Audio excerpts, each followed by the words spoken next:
తెలంగాణ మలిదశ ఉద్యమంలో చెన్నూరు ఎమ్మెల్యే వివేక్ వెంకటస్వామి సేవలు మరవలేవని అన్నారు మేధావులు. ఓయూజేఏసీ, టీజేఏసీ ఆధ్వర్యంలో వివేక్ను సన్మానించారు. పార్టీలన్నింటినీ ఏకం చేసి రాష్ట్రాన్ని తెస్తే అధికారంలోకి వచ్చాక కేసీఆర్ మారిపోయారన్నారు.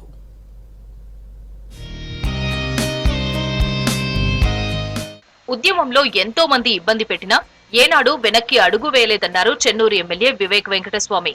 రాష్ట్రమంతా ఉద్యమం ఒకెత్తైతే ఓయూలో ఉద్యమం మరో ఎత్తన్నారు. ఓయూజేఏసీ, టీఏజేసీ ఆధ్వర్యంలో వివేక్ వెంకటస్వామిని సన్మానించారు. పార్టీలన్నింటినీ ఏకతాటిపైకి తెచ్చి రాష్ట్రాన్ని సాధిస్తే అధికారంలోకి వచ్చిన తర్వాత కేసీఆర్ స్వభావం మారిపోయిందని ఆరోపించారు. ఎందుకంటే దేశంలోనే అన్ని చోట్ల కూడా ఇదే చూస్తుంటారు.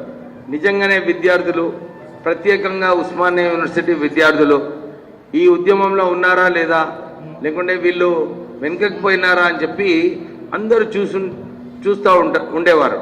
నాకు మంచిగా గుర్తుంది 1969 ఉద్యమంలో కూడా అప్పుడు మా నాన్నగారు వెంకటస్వామి గారు చాలాసార్లు అప్పుడు కూడా ఉద్యమంలో పాల్గొనడము, వారిపైన అప్పుడు పోలీస్ ఫైరింగ్ అయిన తర్వాత ఉస్మానియా హాస్పిటల్లో ఒక సుమారు 2 నెలలు ఐసీయూలో ఉన్నారు. కానీ వారు ఎప్పుడు కూడా లేదు, తెలంగాణ సాధించే వరకు కూడా మనం కొట్లాడాలని చెప్పి వారు చెప్పేవారు. కాళేశ్వరం, మిషన్ భగీరథ పథకాలన్నీ అవినీతేనని చెప్పారు. కాకా స్ఫూర్తితో తెలంగాణ ఉద్యమంలో పోరాడామని చెప్పారు. అంబేద్కర్ విద్యా సంస్థల ద్వారా 2 లక్షల మంది పేద విద్యార్థులకు నాణ్యమైన విద్యను అందిస్తున్నామని చెప్పారు.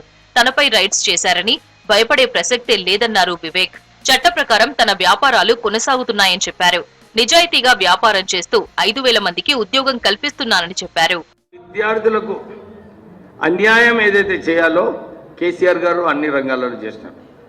మీరు చూసినారు, గ్రూప్ 1, గ్రూప్ 2 ఎగ్జామ్స్ కూడా సరిగా ఎగ్జామ్స్ కండక్ట్ చేయకపోవడము, విద్యార్థులను ఎక్కడ కూడా కొంచెం ఉద్యమం చేస్తే అక్కడ పోయి పోలీసు వాళ్ళతోని తప్పుడు కేసులు, ఇక్కడ చాలామంది మన స్నేహితులు ఉన్నారు, ఇక్కడ వందలాది కేసులు వాళ్ళ మీద పెట్టి వారికి రోజు పోలీస్ స్టేషన్ రామనడము, వాళ్ళపైన ఒత్తిడి తీసుకొచ్చి మన ప్రభుత్వం వైపు తిప్పుకోవాలని చెప్పి చాలా ప్రయత్నాలు ముఖ్యమంత్రి చేసినారు. రేవంత్ రెడ్డి గారు ముఖ్యమంత్రిగా నేను ఎక్కడ కూడా ప్రజలతోనే ఉంటానని చెప్పి మీ అందరు తెలిసిన విషయమే. పేదలకు విద్య, వైద్యం అందుబాటులో ఉంటే కొత్త సమాజం నిర్మించుకున్నట్లే అన్నారు ప్రజాగాయకుడు గద్దర్ కూతురు doctor Vennela. Vivek Venkataswamy ground level leader అన్నారు. కాకా జీవితాన్ని పాఠ్యాంశాల్లో చేర్చాలన్నారు ఓయూ ప్రొఫెసర్లు. మనం ఇప్పుడు ముందుకు తీసుకుపోవాల్సింది ఏముంది? నిన్నటి వారికి మనకు తెలుసు what is next, what we have to do. మనము తొలి దశ చూడలేదు, తొలి దశ చూడలేదు, మలి దశ ఉద్యమంలో అందరం ఉన్నాం. గద్దరన్న అప్పుడు పాట పాడినాడు. ఏం పాట పాడినాడు? ఆ పాటతో ప్రపంచాన్ని, మన రాష్ట్రాన్ని, తెలుగు రాష్ట్రాలను కదిలించి ఉద్యమాలు వైపు నడిపించినారు. చెడు వ్యసనాలకు గురవుతున్నారు. వాళ్ళకు ఏ ఉద్యమ రూపం ఇస్తారు, వాళ్ళకు ఏ ఆయుధం ఇస్తాము, ఆ ఆయుధాన్ని ముందు తీసుకురానికి తన గుండెలు చీల్చుకొని తన అమరుడైపోయారు.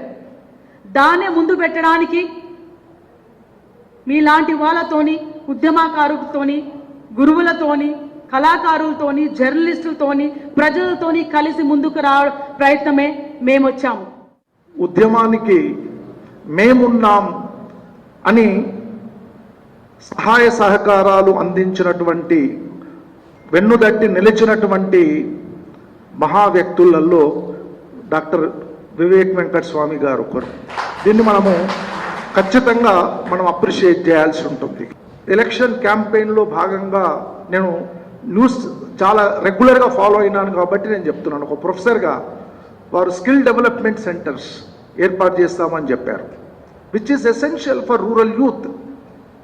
అదేవిధంగా ఎడ్యుకేషనల్ ఇన్స్టిట్యూషన్స్, వాళ్ళు ఆల్రెడీ ఎడ్యుకేషనల్ ఇన్స్టిట్యూషన్స్ గత కొన్ని దశాబ్దాలుగా నడిపిస్తూ ఉన్నారు. ఎంతోమంది పేద విద్యార్థులకు విద్యను అందిస్తూ ఉన్నారు. పేద విద్యార్థులకు విద్యనందించడంతో పాటు పారిశ్రామికవేత్తగా పేరున్న వివేక్ వెంకటస్వామికి రానున్న రోజుల్లో ఉన్నత పదవులు దక్కాలన్నారు ఓయూ విద్యార్థి జేఏసీ నాయకులు. రాజకీయ నాయకుడే కాకుండా మంచి విజన్ ఉన్న వ్యక్తి అన్నారు. తెలంగాణ అభివృద్ధి జరగాలంటే వివేక్ లాంటి వ్యక్తులు రాష్ట్రానికి అవసరమన్నారు. మనము కేసులయ్యి జైల్లో ఉంటే ఎంతో మందికి బెయిల్ ఇప్పించారనే సంగతి ఇవాళ మనం గుర్తు చేసుకోవాలి. తెలంగాణ ఉద్యమంలో తోడ్పాటుతో పాటు రాష్ట్ర కృషికి వివేక్ వెంకటస్వామి గారు ఎంత కృషి చేస్తున్నారో మీ అందరికీ బాగా తెలుసు. పేద విద్యార్థులకు అంబేద్కర్ ఎడ్యుకేషనల్ ఇన్స్టిట్యూషన్లో ఎంతో మందికి విద్యను అందిస్తున్నారు. మేమంటే ఏందో మీకు తెలుసు కాబట్టి మీరు ఇప్పుడు క్రియాశీలకంగా కాంగ్రెస్ పార్టీలో ఉంటున్నారు. ఇంకా భవిష్యత్తులో మంచి స్థానాలకు రావాలని కోరుకుంటూ మీరు ఉద్యమకారులుగా మా ఉద్యమం యొక్క ఆకాంక్షలు నెరవేరే విధంగా ఈ గవర్నమెంట్లో ఇక్కడ ఉన్నటువంటి విద్యార్థి నాయకులు మీరు చూసింటే టీఆర్ఎస్ పార్టీలో మా పక్కలో తిరిగి మా జతన తిరిగి మాయమ్మడి ఉంటూ ఓరు ఎమ్మెల్యేలు ఎంపీలు కార్పొరేషన్ చైర్మన్లు నామినేటెడ్ పదవులలో మొత్తం కూడా 20-30 మందికి ఆయన ప్రలోభ పెట్టే లేకపోతే పైసలు ఇచ్చే పదవులు ఇచ్చే ఏదో రకంగా ఈరోజు వాళ్ళకు ఒక రకంగా న్యాయం చేసింది ఆయన. ప్రత్యేక రాష్ట్రం కోసం పోరాడిన ఉద్యమ నాయకులను గుర్తు చేసుకున్నారు మేధావులు. కాంగ్రెస్ సర్కారు హయాంలో ప్రజలే లక్ష్యంగా పాలన సాగుతుందన్నారు.